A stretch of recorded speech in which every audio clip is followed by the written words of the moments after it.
বাংলাদেশে গত কয়েক মাসে বেশ কয়েকটি নতুন রাজনৈতিক দল গঠিত হয়েছে, কিন্তু গতকাল যে রাজনৈতিক দলটি মানিক মিয়া এভিনিউতে, ঢাকার মানিক মিয়া এভিনিউতে আত্মপ্রকাশ করেছে, সেটি নিয়ে অনেক কথাবার্তা হয়েছে। এবং একটা বিশেষ সময় বিশেষ এই রাজনৈতিক দলের জন্ম নিঃসন্দেহে অত্যন্ত গুরুত্বপূর্ণ এই কারণে যে এই দলটি যারা গঠন করলেন, যারা নেতৃত্বে আছেন, জাতীয় নাগরিক পার্টি বা এনসিপি, এই পার্টির নেতৃত্বে আছেন যারা বিগত জুলাই আগস্টের অভ্যুত্থানে বৈষম্য বিরোধী ছাত্র আন্দোলন নামের যে প্ল্যাটফর্মটি সামনের সারিতে ছিল, তার নেতৃত্বে যারা ছিলেন, যাদের নাম আমরা বিভিন্ন সময় জেনেছি শুনেছি, তারা এদের কারো কারো ব্যাকগ্রাউন্ড নানা রাজনৈতিক দলের সঙ্গে, সেটাও আমরা শুনেছি। কেউ ছাত্র শিবিরের সঙ্গে বা জামায়াত ইসলামের সঙ্গে যুক্ত ছিলেন, কেউ ছাত্রলীগের সঙ্গে, কেউ বামপন্থার সঙ্গে। সেই পরিচয় ছাপিয়ে তারা নতুন একটা বাংলাদেশ গড়বার প্রত্যয় নিয়ে এই রাজনৈতিক দলটি গঠন করেছেন।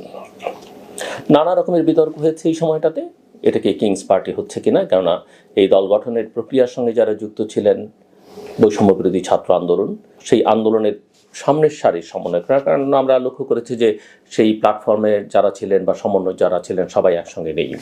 আমরা কয়েকদিন আগে তাদের ছাত্র সংগঠন করবার সময় দেখলাম প্রাইভেট ইউনিভার্সিটির স্টুডেন্টদের সঙ্গে বা সমন্বয়কদের সঙ্গে তাদের হাতাহাতি মারামারির ঘটনাও।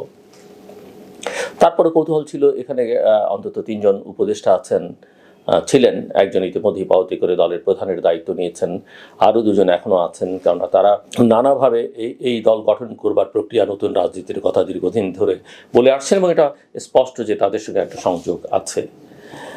এর বাইরে তাদের যে জাতীয় নাগরিক কমিটি ছিল, তারাও মূলত বলছিল তারা যে এটা রাজনৈতিক দল নয়, কিন্তু আমরা দেখেছি সরকারের সঙ্গে যে কোনো আলোচনায় তাদেরকে রাজনৈতিক দল হিসেবে ট্রিট করা হয়েছে। এবং এই দলের যারা মুখ্য বা সমন্বয়ক বা স্পোক্স পারসন ছিলেন, তারাও অত্যন্ত অ্যাক্টিভ গত কয়েক মাসে, আমরা সেটা লক্ষ্য করেছি। নিঃসন্দেহে তরুণরা এটি রাজনৈতিক দল করেছে। আমি এটা ছাত্রদের রাজনৈতিক দল বলতে চাই না, যদিও এই দলের প্রধান এখনও ছাত্র নাহিদ ইসলাম, কিন্তু 151 বিষয়টি কমিটি করা হয়েছে। কিন্তু এটা আমি তরুণদের দল বলতে চাই, কেননা ছাত্ররা সবাই রাজনীতির সঙ্গে যুক্ত নয়। আরও 28টি 30টি ছাত্র সংগঠন ক্রিয়াশীল আছে, তারা বিভিন্ন মতাদর্শে বিশ্বাস করে এবং সব ছাত্র রাজনীতি করতেও চায় না। কাজে এটাকে ছাত্রদের রাজনৈতিক দল বলা যাবে না, এটাকে বরং আমরা তরুণদের একটা রাজনৈতিক দল বলি, সেটা বলাই সমীচীন হবে।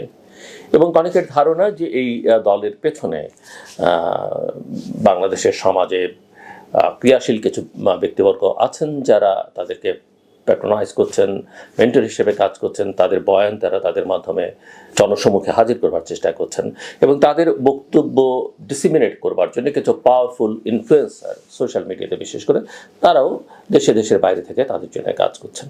সরকারের ভেতরে থাকা ছাত্র নন বা বৈষম্য বিরোধী ছাত্র আন্দোলনের সঙ্গে যুক্ত নন এমন কয়েকজন অ্যাডভাইজারকেও এদের সঙ্গে যুক্ত বলে মনে করা হয়। একাধিক বিদেশি শক্তিকে মনে করা হয় যে তারা তাদের পেছনে আছেন, কিন্তু এগুলো কোনোটাই ঠিক সপ্রমাণ হাজির করা যাবে সেটা বলা যাবে না। প্রধান উপদেষ্টারও এক ধরনের ব্লেসিংস তাদের উপরে আছে, সেটা তার কথাবার্তায় বিভিন্ন সময় মানিত হয়েছে। সব মিলিয়ে এই দল গঠনের প্রক্রিয়াটিতে যেটা মনে হয়েছে সেটা হচ্ছে যে সরকারের নিরপেক্ষতা অনেকখানি ক্ষুণ্ণ হয়েছে, এক ধরনের অস্বচ্ছতা দেখা গেছে এবং তাদের ওই যে স্থানীয় সরকারের নির্বাচন আগে করতে চাওয়া একজন ছাত্র উপদেষ্টাকে বা ছাত্রদের প্রতিনিধিকে স্থানীয় সরকার মন্ত্রণালয়ের উপদেষ্টা করে দেয়া, এগুলো নানা সময় নানা বিতর্কের জন্ম দিয়েছে। এর বাইরে নানা রকমের কথাবার্তা তাদেরকে নিয়ে হয়েছে, তাদের নানান ভূমিকা, রাজনৈতিক অরাজনৈতিক। সবচেয়ে বড় আলোচনা হয়েছে যে তাদের কিছু বয়ান। তারা আত্মপ্রকাশ অনুষ্ঠানে বলছেন যে তারা সেকেন্ড রিপাবলিক চান, সেটা তাদের লক্ষ্য। এটা অনেকের বক্তব্য, অনেক আগে বলেছেন, যেমন ইংরেজি দৈনিক নিউজের সম্পাদক বহু বছর আগে আমার অনুষ্ঠানে তিনি বলেছিলেন যে তিনি মনে করেন তারা যে সংবিধান আছে, যদিও সংবিধান সংস্কার কমিশন হয়েছে, সংবিধান সংস্কার কমিশন বেশ কিছু সুপারিশ দিয়েছে, জাতীয় ঐকমত্য কমিশন গঠিত হয়েছে, কিন্তু নতুন দল বলছে যে তারা এই সংবিধান ফেলে দিয়ে নতুন সংবিধান করতে চান। এগুলো হচ্ছে তাদের লক্ষ্য। তারা বেশ কিছু বক্তৃতা বিবৃতিতে টার্মিনোলজি ব্যবহার করে, সেই টার্মিনোলজিগুলো দেখলে বোঝা যায় তাদের দুর্বলতা কোন ধারার রাজনীতির দিকে। তারা কি সেন্টার লেফট, সেন্টার রাইট, অথবা তারা কি একেবারে এক্সট্রিম রাইট, এক্সট্রিম লেফট, সেগুলো তারা বলছেন তারা মধ্যপন্থার রাজনীতি করবেন। কিন্তু কখনো কখনো কেউ কেউ মনে করেন যে তারা এক্সট্রিম রাইট পলিটিক্স করবার দিকে তাদের এক ধরনের আগ্রহ আছে, বা তারা সেই ধারাকেই প্রতিনিধিত্ব করবেন। কেউ কেউ এটাকে অন্য একটি রাজনৈতিক দলের বি টিম বা সি টিম হিসেবে চিহ্নিত করছে। এগুলো আসলে এক্ষুনি বলা ঠিক হবে না, এগুলো দেখবার জন্য বলবার জন্য অপেক্ষা করতে হবে অনেকটা সময়।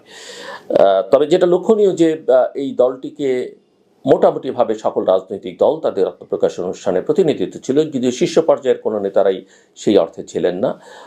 ডিপ্লোম্যাটিক মিশনগুলোকে তারা আমন্ত্রণ জানিয়েছিলেন ডিপ্লোম্যাটদের, সেখানেও খুব একটা সাড়া পেয়েছেন বলে মনে হয়নি, বরং বলা যেতে পারে যে চিত্র আমরা দেখেছি সেটা একেবারেই দুঃখজনক। কিন্তু যেটা বিবেচনার দাবি রাখে যে একটা নতুন দল আত্মপ্রকাশ করলে তার ঘোষণাপত্র, গঠনতন্ত্র, এগুলো আসলে শুরু থেকে থাকলে অনেক ভালো, কারণ রাজনৈতিক দলটাকে বুঝতে সুবিধা হয়। আমরা তাদের কিছু বয়ান শুনছি বটে, কিন্তু তাদের স্বল্পমেয়াদী, মধ্যমেয়াদী, দীর্ঘমেয়াদী অঙ্গীকারগুলো কি, তাদের ঘোষণাপত্রটা কি, কী ধরনের দল তারা করতে চান, সেটা কিন্তু ঘোষণা দিয়ে যাত্রা শুরু করেননি। এটা তাদের দলের একটা বড় দুর্বলতা। দল গঠন প্রক্রিয়ার মধ্যে বিভাজন শুরু থেকেই লক্ষণীয়। সেটা কতদিন তারা এই বিভাজনকে কাটিয়ে সামনের দিকে এগোতে পারবেন, সেটা একটা বড় প্রশ্ন। নিঃসন্দেহে একথা বলা যায় যে যে কোনো রাজনৈতিক দলই মতভিন্নতা থাকতে পারে, বড় দলে বেশি থাকে। তবে এই দলটিকে ঠিক বড় দল বা মধ্য মানের দলও এখন বলা সমীচীন হবে কিনা, সেটা নিয়ে আমরা প্রশ্ন রাখতেই পারি, এবং অনেকেই রাখতে পারেন। এবং দেখবার বিষয় যে ক্ষমতার সঙ্গে সংস্রব ছাড়া আসলে তারা কতদিন কিভাবে টিকে থাকতে পারেন। ইতোমধ্যেই আমরা লক্ষ্য করেছি যে বাংলাদেশ জাতীয়তাবাদী দল, বিএনপির বর্ধিত সভা হয়েছে 6 বছর পরে, এবং এই বর্ধিত সভায় অনেক নেতারা অনেক রকমের বক্তব্য রেখেছেন, কিন্তু তাদের যে রাজনীতি, যে লিবারেল ডেমোক্রেটিক একটা পলিটিক্স তারা করতে চায়, সেটা কিন্তু তারা স্পষ্ট করেছে এর মধ্য দিয়ে, এবং তারা দ্রুত একটা ভালো নির্বাচন সরকারের থেকে আদায় করবার ব্যাপারে অঙ্গীকারবদ্ধ। এবং তাদের প্রাক্তন, বর্তমান মিত্র বা শত্রু যারা ছিলেন তাদের সম্পর্কে তাদের নতুন ডিরেকশন কি, সেটাও কেন্দ্রীয় নেতৃত্ব মোটামুটিভাবে দিয়ে দেওয়ার চেষ্টা করেছেন। কিন্তু যেটা নতুন দলের ক্ষেত্রে অনুপস্থিত, সেটা হচ্ছে রাজনীতি। তাদের রাজনীতিটা আসলে কি, সেটা খুব একটা স্পষ্ট তারা করতে পেরেছেন বলে আমার কাছে মনে হয় না।